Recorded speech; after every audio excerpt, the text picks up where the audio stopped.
Telugu Desam party polit bureau సభ్యులు యనమల రామకృష్ణుడు ఇవాళ కోట నందూరు మండలంలో విస్తృతంగా పర్యటించారు. ఆపత్కాలంలో ఉన్న తెలుగుదేశం పార్టీ కార్యకర్తల కుటుంబాలను రామకృష్ణుడు పరామర్శించారు. ఇటీవల జరిగిన ఓ సంఘటనలో గాయపడిన బిళ్ల నందూరు గ్రామానికి చెందిన సీనియర్ కార్యకర్త మాతిరెడ్డి నూకరాజును పరామర్శించిన యనమల అతని యోగక్షేమాలు అడిగి తెలుసుకున్నారు. అదేవిధంగా ఎస్ఆర్పేట గ్రామానికి చెందిన తెలుగుదేశం పార్టీ సీనియర్ నాయకులు సింగంపల్లి అచ్చెన్నాయుడు అనారోగ్యంతో మరణించారు. మృతుడి కుటుంబాన్ని పరామర్శించారు.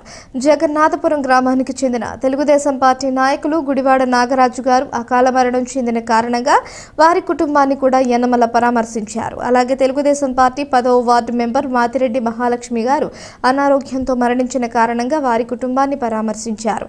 యనమలతో పాటుగా యనమల రాజేష్, సూర్ల లోవరాజు, చింతంనేడి అబ్బాయి, ముత్కూరి వెంకటేష్, గాడి రాజబాబు, నంతులూరి చిరంజీవి, రాజు గొర్లి అచ్చయ్య నాయుడు, అంకంరెడ్డి రమేష్, బోడపాటి సత్యబాబు, వెలగ కృష్ణారావు, బంటుపల్లి వెంకటేశ్వరరావు, పెన్మత్స నాగేశ్వరరావు, షేక్ నవాబ్ జానీ, సామినేడి కృష్ణార్జున, అంకంరెడ్డి బుల్లిబాబు, పోతల సూరిబాబు, మాతిరెడ్డి బాపిరాజు, ఎర్రా చిన్న సత్యనారాయణ, మాతిరెడ్డి బాబులు, చింతకాయల రవి, ఎల్ఎస్ చింతకాయల కొండబాబు, నెమ్మాది సత్యనారాయణ, ముప్పిడి జమీలు, కూటమి నాయకులు, కార్యకర్తలు, అభిమానులు పాల్గొన్నారు.